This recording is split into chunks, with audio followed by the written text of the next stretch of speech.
Në këtë edicion do të ndiqni. Nesër Kosova sërish proteston kundër rritjes së çmimit të energjisë elektrike para lajmërohet për shkallëzim të protestave.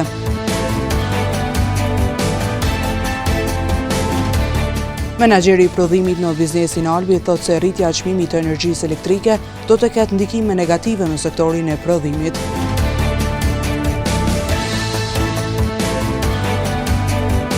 Ligji për unifikimin e çmimit të varnave po vlerësohet si një mundësi dhe lehtësim për sistemin farmaceutik në Kosovë. Përshëndetje, po fillojmë edicionin qendror të lajmeve këtu në televizionin Syri. Për rritjen e çmimit të energjisë elektrike, nesër protestohet sërish nga organizata Asnjë Cent më shumë në një konferencë për media, kanë paralajmëruar për shkallëzim të protestave. Protestat do të fillojnë të shtunën nga ora 12, në të njëjtin kohë kur edhe do të mbahet seanca e kuvendit.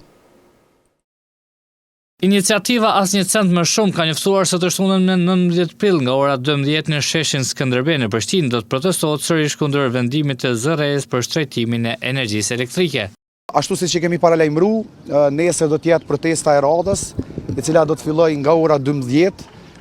Zoni qytetarëve është mirë që mos më ndalë në asnjë moment. Nesër të njëjtën kohë ka qëllu që do t'jetë edhe seanca, domethënë konstituive, e cila po dështon tash disa herë. Natyrisht prej këtij sheshi do t'i bëjmë thirrje gjithë deputetëve të Republikës Kosovës që ta shtyjmë përpara këtë proces në momentin e parë që të konstituohet kuvendi. Thirrët më njëherë në Komisionin për Energji, thirrët më njëherë për raportim zyra rregullatorit për energji dhe sa më parë ky vendim të pezullohet. Ndërkohë edhe disa nga qytetarët e Gjakovës deklaron se vazhdimisht duhet të protestohet për këtë çështje. Është drejt më shumë protesta me protestu, se çfarë kushte jemi në përgjithësi qytetarët. Rrogat e dobta, pensionet shumë dobta, kjo është një katastrofë e madhe. Rryma standardi jetësor, të thotë gjitha çmimet kur i krahasoj këtu, ma lirë është jeta në Vjenë se sa në Kosovë. E për rrymë unë jam me takordit, të thotë, vetëm me protesta, se protestat duhet edhe paqësore, ama protestat duhet me mu vidisu po dhe me dalë rrugë, ata që s'mundet me përballu. Njëra nga kërkesat e organizatorëve në protestën e paralajmëruar për nesër është edhe shkarkimi i bordit të ZRE-s. Rritjen e çmimit të energjisë elektrike ka kundërshtuar edhe një biznes privat i sektorit të prodhimit në Gjakovë. Ai thotë se kjo situatë do të ndikojë në qëndrueshmërinë e biznesit. Rritjen e çmimit të energjisë elektrike ka kundërshtuar edhe një biznes privat në Gjakovë. Albi Canan nga kompania Albi thotë se kjo situatë rrezikon qëndrueshmërinë e veprimtarisë, pasi shpenzimet mujore po rriten vazhdimisht. Me që kemi qenë të uftuar nga ana e ZRE-s, domethënë vendimi për ngritjen e energjisë, do të jetë diku 16.1% ngritja. Në vlerën totale të shpenzimeve tona mujore, domethënë diku në fakturën tonë do të faturohet deri në 300 euro ose 350 euro më tepër në muaj. E kjo sigurisht nuk është as pak e mirëpritur, pasi sipas Canës, kjo do të ndikojë edhe në çmimet të produkteve tjera dhe jo vetëm. Nuk është edhe as e mirëpritur sepse domethënë ndikon edhe në ngritjen e çmimeve të produkteve. Pastaj e kemi më të zorshëm plasimin në treg me ngritjen e çmimeve. Cana pati edhe një kërkesë drejtuar institucioneve. Ai kërkon që kompanitë prodhuese vendore të mbështeten më shumë. Nga institucionet ne kërkojmë si biznes, si prodhim që të mbështeten sa më shumë, për shembull firmat prodhuese, kompanitë prodhuese vendore. Përballja me rritjen e çmimeve po bëhet një sfidë serioze për shumë biznese, të cilat ndihen të papërgatitura për të përballuar barrën financiare që po rritet çdo ditë. Ligji për unifikimin e çmimeve të barnave ka filluar të gjejë zbatueshmëri në barnatorët e qytetit. Farmacisti Gjon Gega thotë se jemi në fazën e sistemimit të çmimeve me qëllim që secili produkt medicinal të ketë çmimin në banderolën e produktit. Ligji për unifikimin e çmimit të barnave ka filluar të gjejë zbatueshmëri në barnatorët e qytetit. Farmacisti Gjon Gega thotë se ka nisur furnizime me barnat që më parë kishin munguar dhe çdo ditë po shohim nivelizime të reja. Përgjithësi unifikimi është shumë mirë. Megjithëse çdo fillim ka vështirësitë e veta, kanë filluar edhe mungesat me ardhë barnat që kanë mungu. Çdo ditë kemi nivelizime të reja, çdo ditë kemi sasina të reja, edhe besoj që ky proces është i pakthyeshëm, ky proces është i mirë së ardhën dhe ky proces ka më shku në dobi qytetarëve dhe në dobi edhe të profesionit. Farmacisti Gega gjithashtu thotë se ligji është një mundësi e mirë për nivelizim të çmimeve në të gjitha produktet medicinale. Është lehtësim i madh se më fort do të përkushtohemi në shërbime profesionale, nuk do të merremi me çmime që është puna e farmacistit. Shpesh na thrasin telefon sa kushton ky bar, sa kushton ky bar. Është e pamundshme me ditë edhe çmimet përmendsh, po është një shpresë e mirë që edhe pak kohë do të merret kur do të ketë nivelizim të plotë. Se çdo proces nuk bëhet për një ditë, proceset janë procedurë që merr kohë, po besoj që është në ndërtimin e duar të shku çdo gjë. Gega tha se ky proces do të marrë edhe pak kohë për të arritur një nivelizim të plotë, por është një hap në drejtimin e duhur edhe bartë me vete një shpresë të madhe për funksionimin më efikas dhe më të drejtë për të gjithë sistemin farmaceutik në Kosovë. Në ditën evropiane për të drejtat e pacientit, Mediumi Ynë ka siguruar opinionet e disa qytetarëve se sa ata janë të kënaqur me shërbimet që marrin në institucionet shëndetësore në komunën e Gjakovës. Në ditën evropiane të drejtave të pacientit, kudo synohet të sensibilizohen pacientët, institucionet shëndetësore dhe ligjvënëse. Në respektimin e të drejtave bazë të pacientëve, disa prej pacientëve që takuam sot në hyrje dalje të spitalit të Gjakovës shprehen se janë të kënaqur me shërbimet që ju ofrohen. Ne vim nga Shqipëria për të vizituar këtu në Gjakovë, një shërbim jashtëzakonisht i mirë, na respektojnë, na shërbejnë. Unë para 2 ditë kam qenë regjistrohem 50 këtu. Shërbim shumë i shkëlqyeshëm, i falenderoj shumë përgjithësisht. Mendime të njëjta patën edhe disa qytetarë të tjerë të cilët janë mirënjohës për përkushtimet që ju bëhen atyre, sa herë kanë nevoja shëndetësore. Unë vetë sa dola tash prej spitalit, e përfundova me sukses shumë mirë, e kom pas probleme me frymëmarrje edhe me puls zemrës, edhe është një mbikëqyrje jashtëzakonisht e mirë, mjekët janë të mirë, motrat, stafit mrekullueshëm. Prej emergjencës jam shumë i kënaqur prej doktorëve të Gjakovës, janë ka japin maksimumin e tyre.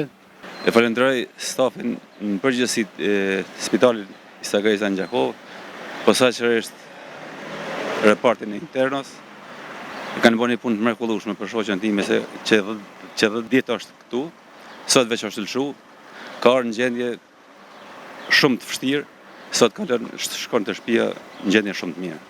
Të drejtat të bazë të pacientëve të njohura ndërkombëtarisht afirmojnë dhe garantojnë ushtrim efektiv të tyre nga individet për mjekësim parandaluese, aksesin në shërbime, informacionin, pëlqimin, zgjedhjen e lirë, jetën private dhe konfidencialitetin, respektin për kohën e pacientëve, të drejtën për të ankuar dhe për të marrë dëm shpërblim e të tjera.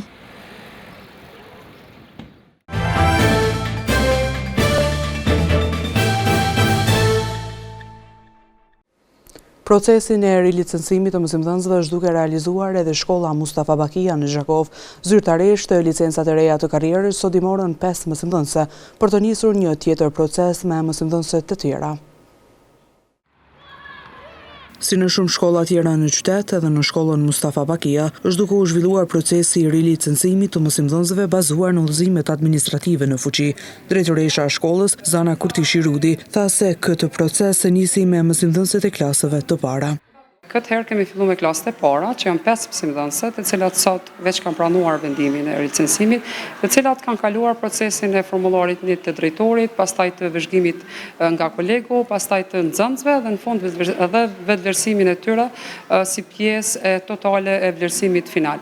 Nga ky proces, pastaj del edhe një raportim final të formulari 5, i cili tregon paraqitjen finale, ku kalueshmëria është 80% dhe të gjitha mësimdhënësit që sot kanë pranuar vendimin kanë një kalueshmëri më shumë se të kënaqshme dhe pastaj do të njehen procedurat për rilicencim në pjesën e Kosova për licencën e re që do ta marrin për 7 vite. Ndonse procesi ka qenë i gjatë dhe sfidues, mësimdhënësja Raimonda Kushumlia thotë se gjatë gjithë kohës kemi bashkëpunuar të gjithë mësimdhënësit që ishim në proces të rilicencimit. si ekip kemi punuar së bashku, ku kemi pas të ndara rolet që secila mësimdhënëse të kryejë detyrën e saj sipas udhëzimit që është për vlerësimin e performancës së mësimdhënësve. Si mësimdhënëse dhe vetë sot unë kam marrë vendimin për të trirë licencën, kështu që ndihem mjaft krenare që një proces të tillë e kemi përfunduar me sukses brenda kolegeve në shkollën tonë. Ndërkaq Blerina Haraxhia, e cila ishte pjesë e ekipit të vlerësimit, thotë se gjithçka ishte sipas planifikimeve. Secila mësimdhënëse ka pas rolin e vet. Unë personalisht isha vëzhguese në orë mësimore të njëra nga kolegët këtu dhe kemi vëzhguar orët bazuar në gjitha kriteret të cilat kanë qenë të parapara. Sigurisht ka qenë pak sfiduese, por jo e paarritshme. Procesi ka vazhduar në rregull dhe çdo gjë ka përfunduar mirë. Sot po kurrizojmë punën me grupin e parë, tash do të vazhdojmë edhe me grupet me klasa të tjera. Për 7 vitet e ardhshme, rilicencim në Koshkoll, këtë herë ju nështruan mësimdhënësit Veranda Shehu, Miranda Poloshka, Raimonda Radoniqi, Mirlinda Saçia dhe Raimonda Kurshumlia, por gjithmonë për të u përgatitur edhe me grupet të tjera. Gjakova është një qytet me një histori të lashtë çakullore, prej të cilës kanë mbetur shumë objekte që tregojnë për jetën që u zhvillua në këtë qytet. Kulla Abdullah Pash, dreni të Xhamia Hadumagës, teqja Bektashinjve, Hani Haraçis, Muzeu Etnografik, Çarshia e Madhe janë vetëm disa nga monumentet kulturore e historike që i shtojnë bukurinë qytetit të Gjakovës. Që nga viti 1982, 18 prilli shënohet si dita ndërkombëtare e monumenteve dhe siteve. Gjakova është një qytet me një histori të lashtë shekullore, prej të cilës kanë mbetur shumë objekte që tregojnë për jetën që u zhvilluan në këtë qytet. Kulla e Abdullah Pash Drenit, Xhamia e Hadumagës, teqja e Bektashinjve, Hani i Haraçis, Muzeu Etnografik e Çarshia e Madhe janë vetëm disa nga monumentet kulturore e historike që i shtojnë bukurinë qytetit të Gjakovës. Ky qytet mban me krenari epitetin se një ndër qytetet me trashëgimi të ruajtur e të rënjosur në monumente të shumta historike, kulturore e siteve që posedon. Ura e fshajt, zonë mbrojtur natyrore në kanjonin e Drinit të Bardh, me karakter geomorfologjik, është një nga monumentet më të vizituara në Gjakovë nga vendas e turist. Një tjetër monument në Gjakovë, ku ruhen me fanatizëm disa prej copëzave të kulturës së lashtë të Gjakovës, është dhe Muzeu Etnografik. I vendosur në qendër të qytetit, Muzeu Etnografik është një monument i trashëgimisë kulturore me histori të vjetër, i ndërtuar në vitin 1810. Sahat Kulla, e ndërtuar në shekullin e 18, ka shërbyer si pikë referimi për banorët e qytetit, jo vetëm për funksionin e matjes së kohës, por edhe si simbol që edhe në ditët e sotme ruan identitetin dhe trashëgimin kulturore të qytetit. Një projekt interesant i piktorit Esat Valla, nisur para disa vitesh, po planifikon ta përfundojë këtë det. Ai ka zgjedhur të realizojë një pikturë përmes të cilës do të kujtojë viktimat e luftës së padrejtë në periudhën mars-qershor 1999 në Gjakovë. Në një intervistë virtuale, piktori Valla tha se ndjen veten si obliguar shpirtërisht e profesionalisht që të sillte diçka të tillë në krijimtarinë e tij. Një projekt të nisur prej vitesh, piktori dhe akademiku Esat Valla ka planifikuar ta përfundojë së shpejti. Vepra e tij e radhës përfshin pikturimin e luftës së vitit 1999 dhe masakrat e bëra në periudhën kohore prill-qershor 1999. Në një lidhje virtuale, piktori Valla thotë se kjo pikturë shpreh dhimbjen e popullit shqiptar.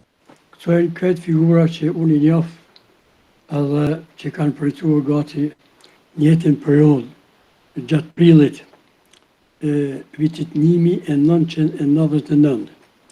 Pra, duke përfshirë prej Madhe Shqipërisë deri te Valla e Mullaj Sufit, ato ngjarje që kanë ndodhur më karakteristike i kam disa persona. Por kjo nuk është më aq, do të vazhdoj edhe me tjerë, se është një numër i madh i viktimave që kanë pësu gjatë asaj periudhe. Valla gjithashtu tha se krijimtaria e tij përfshin edhe piktura që flasin për luftën e familjes Jashari. Kam edhe tjera, kam edhe këto sofrën e Jasharëve, edhe ato kam përmbledh me një tablo të madhe. Pra, këto dyja janë me personazhe të caktuara, ndërsa tjera që kanë shprehë në mënyrë simbolike. Pra, në çdo pikturë timi ka një shprehje rreth kësaj çështje, rreth shpërnguljes, rreth dhunës, rreth gjithave të këqija që kanë rrethuar me vite të tëra. Kohën e apartheidit, edhe përpara edhe do të thëj periudhën e vitit 91-99. Pra ajo ishte koha e apartheidit. Edhe aty pikturat e mia të shprehura një simbolike atë dhunën e asaj periudhe, 10 vjeçare. Veprat të piktorit e Sadvalla janë të pasura me simbolika mistike. Veprat e tij kanë pikë referimi eksperiencën e vet artistit, atë profesional dhe jetësor. Komedia shqiptare e Luli dhe Goni Lemës këtë diel shfaqet në kino Hyria Hana nga ora 20:30. Adhuruesit e kinematografisë shqiptare kësaj radhe kanë mundësi të takohen me këngëtaren Aurela Gaçe dhe me kastën tjetër të aktorëve, të cilët do të janë të pranishëm për ta bërë sa më të veçantë shfaqjen e filmit.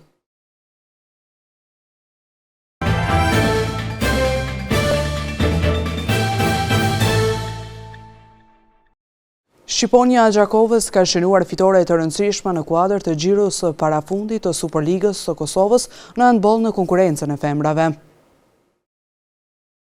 Klubi i handbollit Shqiponia Mbrëm ka arritur të sigurojë fitore të rëndësishme kundër klubit Samadrejgja me rezultat 35-33. Fitore kjo që ka dërguar në play-off, por edhe në garat evropiane.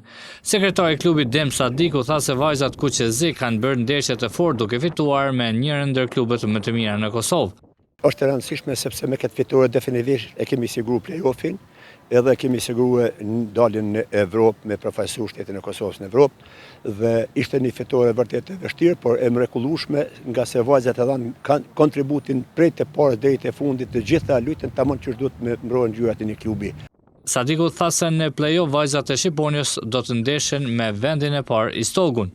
Meqense se vendi 4 përballet me vendin e parë, loja do të jetë shumë e vështirë, nga se kemi për kundërshtar i Stogun, i cili ka pothuajse të gjitha lojtarët e jashtme, por ne do të bëjmë maksimumin që të nxjerrim rezultat sa më të mirë dhe të tregojmë se vërtet ekipi Shqiponës po ec përpara. Shqiponia të dielën do zhvillojnë ndeshjen kampionale kundër Kastriotit në Gjakovë. Në vazhdim të ndjekim parashikimin e motit për ditët në vijim. Dita e sotme është karakterizuar nga moti i vranët e merres e dielli me temperaturat që kanë lëvizur nga 6 e deri në 20 gradë Celsius. Për nesër temperaturat do lëvizin nga 6 deri në 21 gradë Celsius, karakterizuar nga moti me diell. Moti i vranët e me diell do ta karakterizojë edhe të dielën me temperatura që do të variojnë nga 8 deri në 23 gradë Celsius. Ditën e hënë pritet të mbizotërojë mot me diell me temperatura që do të lëvizin nga 11 deri në 25 gradë Celsius. Për të martën parashihet moti ndryshueshëm me temperatura që do lëvizin nga 11 e deri në 24 gradë Celsius. Moti vranët e merreshje shiu parashihet edhe gjatë së mërkurës, shoqëruar me temperatura nga 10 deri në 21 gradë Celsius. Për të enjtën parashihet moti ndryshueshëm me temperatura që do të variojnë nga 10 e deri në 22 gradë Celsius.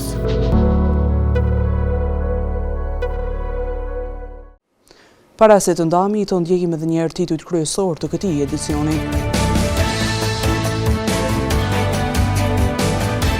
Nesër Kosova sërish proteston kundër rritjes së çmimit të energjisë elektrike, paralajmërohet për shkallëzim të protestave.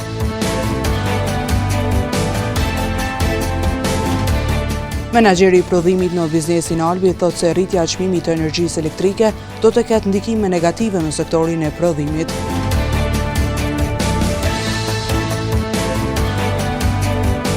Ligji për unifikimin e çmimit të varnave po vlerësohet si një mundësi dhe lehtësim për sistemin farmaceutik në Kosovë.